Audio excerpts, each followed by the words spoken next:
En los años más tensos de la Guerra Fría, la Unión Soviética logró algo que parecía imposible: poner en servicio el primer avión de combate de despegue y aterrizaje vertical en serie de su historia.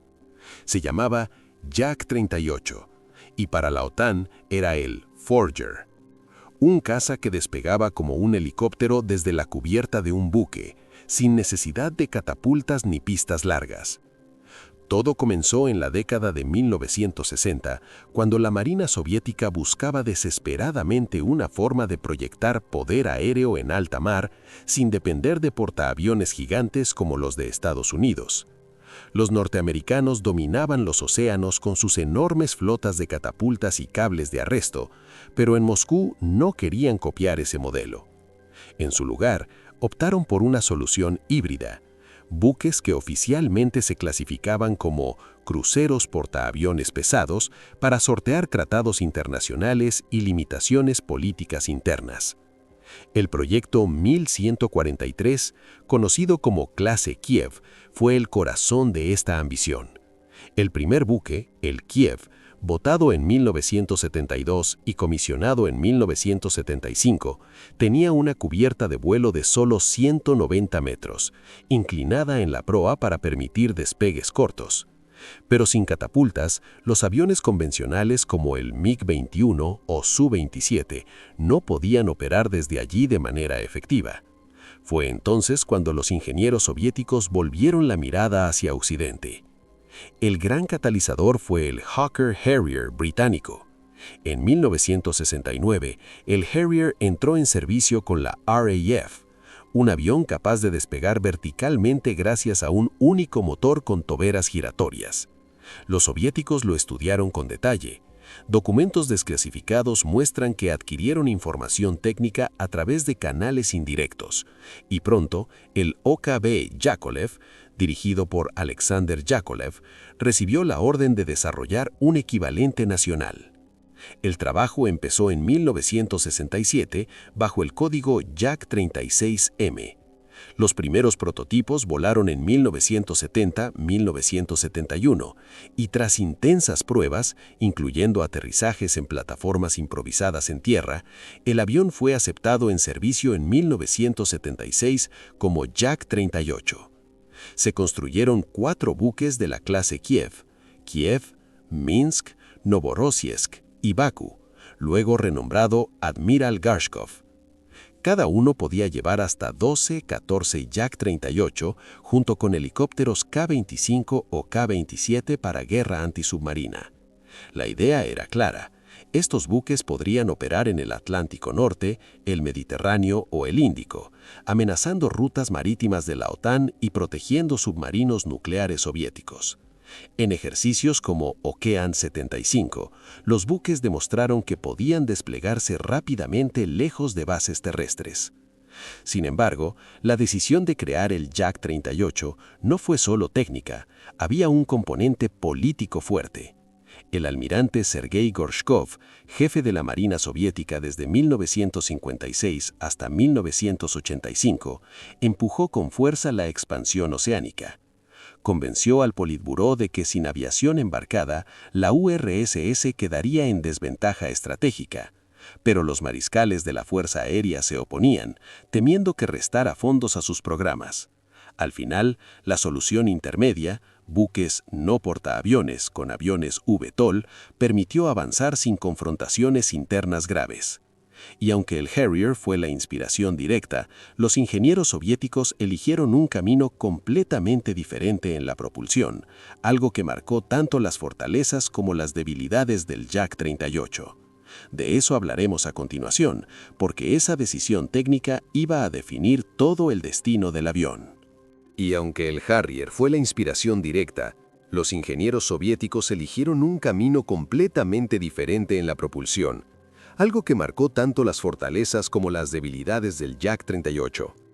De eso hablaremos a continuación, porque esa decisión técnica iba a definir todo el destino del avión. Lo que realmente hacía único al Jak-38 era su capacidad de despegue y aterrizaje vertical, algo que en la práctica permitía operar desde cubiertas pequeñas sin necesidad de catapultas ni cables de frenado. Esta característica lo convertía en el compañero perfecto para los cruceros de la clase Kiev, cuyos hangares y plataformas de vuelo eran mucho más reducidos que los de un portaaviones convencional estadounidense. El secreto estaba en una configuración de motores nunca vista antes en un avión de combate en serie. A diferencia del Harrier británico, que usaba un solo motor Pegasus con toberas giratorias que dirigían el empuje en todas las direcciones, el Yak-38 empleaba 3 motores separados. En la parte trasera llevaba el motor principal de crucero, un Tumansky R-28-300 de 6.700 kilos de empuje, responsable del vuelo horizontal. Pero justo detrás de la cabina del piloto se instalaban 2 motores de sustentación RD-36-35 FVR, cada uno con 3.500 kilos de empuje, dedicados exclusivamente al despegue y aterrizaje vertical. Esta solución trimotor permitía al Yak-38 elevarse verticalmente con una carga útil razonable desde puntos calientes en la cubierta del buque, algo que se demostró en innumerables pruebas y operaciones reales. Los pilotos podían despegar en menos de 100 metros, elevarse como un helicóptero y luego transicionar al vuelo convencional inclinando ligeramente la nariz. En condiciones ideales, el avión alcanzaba una velocidad máxima de unos 1.000 km por hora y podía llevar hasta 1.000 kilos de armamento en despegue vertical, o más si usaba un corto rodaje en la proa inclinada del Kiev. Otro punto fuerte era su movilidad estratégica. El Yak-38 no necesitaba aeródromos grandes ni infraestructura compleja. Podía operar desde plataformas improvisadas en tierra, lo que lo hacía valioso en escenarios de guerra limitada o apoyo a fuerzas expedicionarias. Durante ejercicios en el Océano Índico o en el Mediterráneo, los cruceros soviéticos demostraron que podían desplegar aviación en zonas donde antes solo llegaban helicópteros. Pero quizás la innovación más destacada, y la que salvó más vidas, fue el sistema automático de eyección SKM, integrado en el asiento K-36VM. Pilotar un VTOL en la fase de transición era extremadamente delicado. El avión podía perder estabilidad si los motores no sincronizaban perfectamente o si entraba en turbulencia. En esos momentos críticos, el sistema detectaba automáticamente parámetros fuera de límite, como inclinación excesiva o pérdida de sustentación, y eyectaba al piloto sin que él tuviera que reaccionar. Esta tecnología, única en su momento, evitó tragedias en varias ocasiones durante las pruebas y el servicio inicial, ganándose el respeto de los aviadores navales soviéticos. En total se fabricaron 231 ejemplares, incluyendo la versión biplaza de entrenamiento Yak-38U y la mejorada Yak-38M con motores más potentes. Estos aviones formaron escuadrones completos en los 4 buques de la clase Kiev y contribuyeron a entrenar a una generación de pilotos especializados en operaciones embarcadas, sentando las bases para futuros desarrollos en la aviación naval rusa. Sin duda, el Yak-38 ofrecía ventajas tácticas que ningún otro avión soviético podía igualar en aquellos años. Sin embargo, estas soluciones ingeniosas también traían consigo compromisos serios que limitaban su potencial real en combate. Y de esos límites, de las dificultades que enfrentaron los pilotos y los ingenieros, hablaremos ahora, porque explican por qué este avión nunca alcanzó el nivel de amenaza que Moscú esperaba.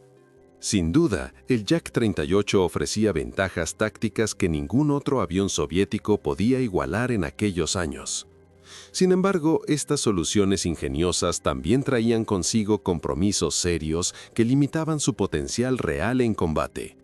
Y de esos límites, de las dificultades que enfrentaron los pilotos y los ingenieros, hablaremos ahora, porque explican por qué este avión nunca alcanzó el nivel de amenaza que Moscú esperaba.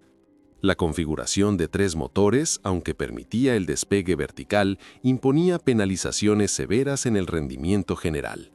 Los 2 motores de sustentación RD-36-35 FBR consumían enormes cantidades de combustible solo durante la fase vertical, que duraba pocos minutos, pero reducían drásticamente el radio de acción. En despegue puramente vertical, el Yak-38 apenas llegaba a 195-200 kilómetros de radio de combate, y eso con una carga mínima. Si el piloto optaba por un corto rodaje en la proa inclinada del buque para ganar velocidad, el alcance mejoraba un poco, pero seguía siendo inferior al de cualquier caza convencional de la época. Otro problema grave era la sensibilidad al calor. Los motores de sustentación expulsaban gases a altísima temperatura directamente contra la cubierta, lo que obligaba a instalar placas protectoras especiales en los buques de la clase Kiev. Pero en climas cálidos, como durante operaciones en el Océano Índico o cerca del Ecuador, la densidad del aire disminuía y la potencia de los motores caía notablemente. En temperaturas superiores a 30 grados centígrados, el avión perdía hasta un 20-30% de capacidad de sustentación, lo que restringía severamente las operaciones en zonas tropicales y limitaba la carga útil a niveles casi simbólicos. En cuanto al armamento, el Jak-38 estaba diseñado principalmente como Sturmovik, avión de ataque, pero sus capacidades ofensivas eran modestas.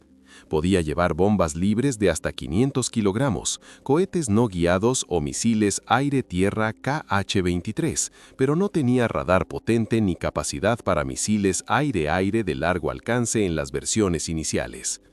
La versión mejorada, Jak-38M, incorporó pilones para misiles R-60 de corto alcance y una ametralladora ventral, pero seguía siendo vulnerable frente a cazas enemigos modernos. En resumen, su carga útil máxima en modo vertical rondaba los 1000 kilogramos, muy por debajo de lo que ofrecían aviones terrestres equivalentes. La transición entre vuelo vertical y horizontal era el momento más crítico. Cualquier desincronización entre los tres motores, turbulencia o error humano podía provocar una pérdida repentina de control. Aunque el sistema automático de eyección SKEM salvó muchas vidas, la tasa de accidentes fue elevada. De los 231 aviones producidos, se perdieron al menos 19 en incidentes y hubo cerca de 38 accidentes documentados durante su carrera operativa. Los pilotos describían el manejo en modo de suspensión como pilotar sobre una bola de billar, donde el más mínimo movimiento podía desestabilizar todo. Además, el avión no era supersónico, su velocidad máxima apenas superaba los 1000 km por hora, lo que lo dejaba en desventaja frente a interceptores de la OTAN. Nunca participó en combate real, solo en ejercicios, y su rol principal terminó siendo más disuasorio que operativo efectivo. En 1991, con la disolución de la URSS, los Jak-38 fueron rápidamente retirados del servicio, muchos almacenados o desguazados. Estos defectos no eran secretos para los propios soviéticos, que ya trabajaban en un sucesor mucho más ambicioso. ¿Cómo se comparaba el Jak-38 con su inspiración británica y con los proyectos que vinieron después? Eso lo veremos a continuación, porque las diferencias técnicas y operativas son reveladoras sobre lo que funcionó y lo que falló en esta generación de aviones VTOL. Estos defectos no eran secretos para los propios soviéticos, que ya trabajaban en un sucesor mucho más ambicioso. ¿Cómo se comparaba el Jak-38 con su inspiración británica y con los proyectos que vinieron después? Eso lo veremos a continuación porque las diferencias técnicas y operativas son reveladoras sobre lo que funcionó y lo que falló en esta generación de aviones VTOL. El punto de referencia inevitable es el Hawker Siddeley Harrier, el avión que los soviéticos estudiaron con atención desde su entrada en servicio en 1969. El Harrier utilizaba un solo motor Rolls-Royce Pegasus con 4 toberas giratorias que vectorizaban el empuje en cualquier dirección.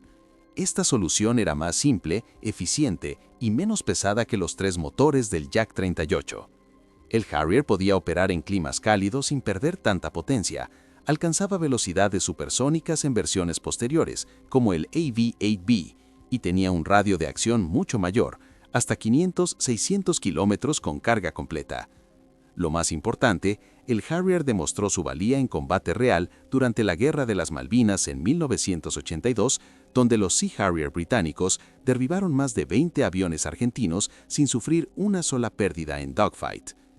El Jak-38, en cambio, nunca entró en acción real. Su rol se limitó a ejercicios y disuasión. En la Unión Soviética, los ingenieros de Yakovlev no se detuvieron con el Jak-38. A finales de los años 70, empezaron el desarrollo del Jak-141, designación OTAN Freestyle, un avión completamente nuevo pensado como caza supersónico Beetle. Usaba un motor principal con tobera giratoria combinado con 2 motores de sustentación, alcanzaba Mach 1.8, llevaba radar moderno y misiles de largo alcance. En 1991 estableció varios récords mundiales de ascenso para aviones Beetle y llegó a volar con éxito en despegues verticales. Sin embargo, la caída de la URSS detuvo el programa. Solo se construyeron 4 prototipos y el proyecto se canceló en 1995. Curiosamente, datos técnicos del Yak 141 llegaron a Lockheed Martin a través de una colaboración con Yakovlev en los años 90 e influyeron en el diseño del F-35B Lightning II, el Beetle moderno de la Marina estadounidense. El F-35B usa un sistema innovador con un ventilador de sustentación accionado por el motor principal y tobera giratoria, ofreciendo stealth, sensores avanzados, velocidad supersónica y un radio de acción de más de 800 kilómetros. Hoy opera desde portaaviones anfibios y ha visto combate real en Oriente Medio. El Yak-38 fue un paso necesario, pero mostró los límites de la tecnología soviética de la época. Sus sucesores y competidores tomaron caminos más eficientes. ¿Qué récords dejó? ¿Cuántos se construyeron? ¿Y qué lecciones sacó la aviación naval de este pionero? De eso hablaremos al final, porque su legado va más allá de los números. En total se fabricaron 231 ejemplares entre 1975 y 1989, incluyendo 143 monoplazas de ataque, 38 biplazas de entrenamiento Yak-38U y el resto en la versión mejorada Yak-38M. Fue el primero y único avión Beetle de combate producido en serie por la Unión Soviética, un hito que nadie más logró en el bloque del Este. Sirvió por casi 2 décadas en los 4 cruceros de la clase Kiev y formó a cientos de pilotos navales que luego pasaron a proyectos posteriores. Aunque no estableció récords mundiales oficiales de velocidad o altitud, sí marcó una época. Demostró que un país podía operar aviación fija desde buques sin portaaviones clásicos. Su sistema automático de eyección salvó docenas de vidas y sentó precedente para tecnologías similares en aviones modernos. Y, curiosamente, su existencia presionó a Occidente a acelerar sus propios programas Beetle. El Yak-38 se retiró definitivamente en 1992-1993, pero su experiencia fue invaluable. Sin él, no habría habido Yak-141 ni, indirectamente, la influencia soviética en el F-35B. Fue un experimento valiente, imperfecto, pero necesario en la historia de la aviación naval. Gracias por acompañarme en este recorrido por uno de los aviones más fascinantes de la Guerra Fría.